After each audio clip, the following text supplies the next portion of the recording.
Welcome everyone, I'm Giuliano Bifolchi, Research Manager at SpecialEurasia, and today I'm your host for this new episode of Geopolitical Report Podcast, a series of audio recordings and podcasts created by SpecialEurasia. Today we want to discuss and analyze with you recent events in Dagestan, the coordinated attacks in Derbent and Makhachkala. Regarding the information that we know now, the offenders attacked police posts, churches, and synagogue in the Russian or Caucasus Republic of Dagestan. The results of these attacks are 20 people dead, most of them are police officers. 5 gunmen were also killed. After the attacks, the Russian security forces started a counter-terrorism operation with the main purpose to eliminate the theft and guarantee security stability in these two cities.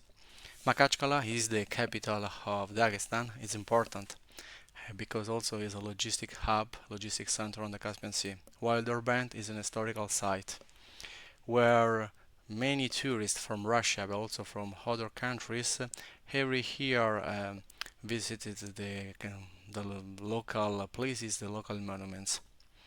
What we know is that Dagestan is a republic of Russia located in the North Caucasus, as I told you before, on the Caspian Sea.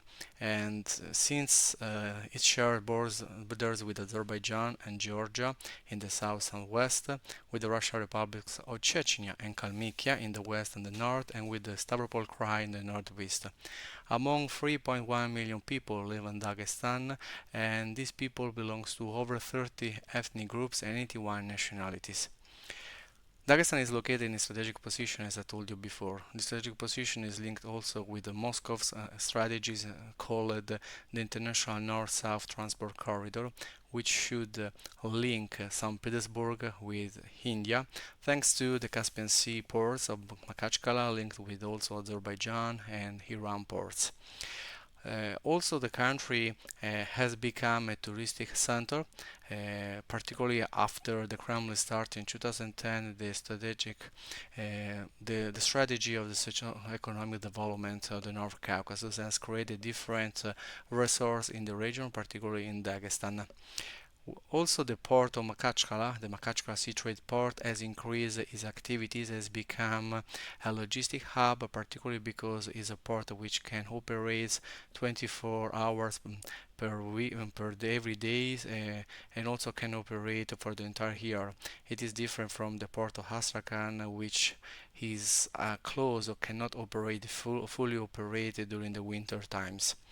The current situation of the Republic differs from the past. In the past, Dagestan was defined as the most dangerous and troublesome region in the North Caucasus because registered the different terrorist violent attacks and the activities of the so-called Imara Kafkaz, the Caucasus Emirate, and other terrorist groups or militants were really high in the past.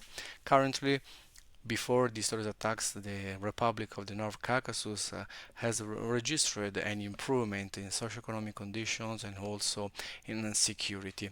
Regarding the security and terrorism, we should tell you that just a few days before the terrorist attacks in Dagestan on June 19, 2024, the National Anti-Terrorism Committee held a meeting in Dagestan to discuss the security situation and to discuss also with the local politicians, the local representatives, the measure to counter terrorism and to maintain stability and security, particularly because, as underlined by local figures, Dagestan has become a touristic hub, a touristic destination with 1.7 million tourists visiting the country in 2023, and a number of tourists probably increased in 2024. But just a few months before, on April 17th, 2024, on the Telegram channel Kafkazi Repet, as we report on SpecialEurasia, there were audio recordings recorded by the Mujahideen of the Hingush Jamaat, and these fighters exhorted or invited the people of the North Caucasus, the Muslims of the North Caucasus, to become part of the Vilayat Kafkaz, the Caucasus province of the Islamic State. As you remember, just 3 months before, a few months ago, on March 22nd, 2024, there was the terrorist attacks against the Crocus City Hall in Krasnogorsk in Moscow, which caused more than 130 casualties. It was terrorist attacks perpetrated by four Central Asian people, from citizens from Tajikistan linked with Islamic State. And after the investigation, there were several arrests, and the Russian authorities discovered a network of connection between the perpetrators of the attacks and other people. And these terrorist attacks underline the fact that Russia is exposed to terrorism and jihadist propaganda, and the Russian security forces cannot control the entire territory of the country. Just last year, on October 2023, there were an episode concerning the Makhachkala airport, where local people stormed the airport because there was an airplane coming from Israel with Israeli citizens.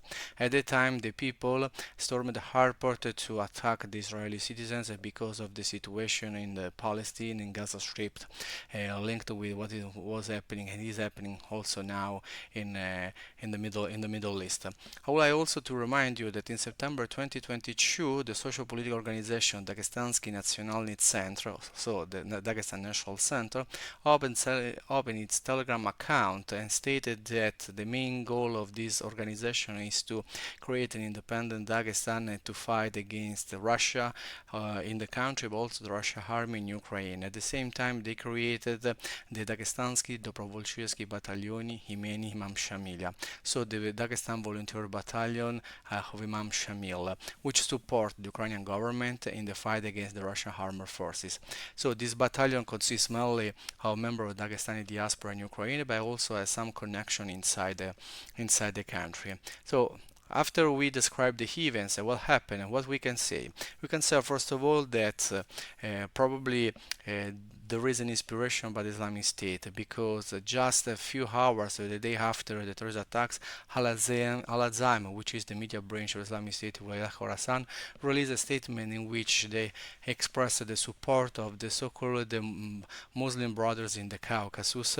But even though there is no direct an official claim by the Islamic State, we can say that looking at the target, the synagogue, the Orthodox churches, also the police stations, the police posts, looking also at the methodology of the coordinated attack, there is an inspiration by the Islamic State. The Islamic State, which has promoted propaganda, just propaganda against Russia, because Russia has a link, has a dialogue with the Taliban to maintain stability in Afghanistan and also to exploit the natural resources in the country. Also because Russia is involved in a Syrian civil conflict in the Middle East in support of Bashar al-Assad, and because also around 20% unofficially people in Russia are Muslims and they live in different areas, and it is possible to exploit the Muslim Ummah, the Muslim community in Russian Federation, to exploit their disappointment, particularly regarding some management of ethnic or religious groups, and to spread the jihadist propaganda, as happened in the past during the 90s and during the first decade of the 21st century, when the jihadist propaganda of the local militancy reached the young generations and created a network of terrorist organization against the central authority. What is clear is that Russia is not immune from terrorism and jihadist propaganda, is vulnerable, and that now Kremlin, which is involved also in Ukraine and is involved also in the modernization of its military and security apparatus, should face another challenge. So thanks for your attention. See you to the next episode of Geopolitical Report podcast. Bye bye.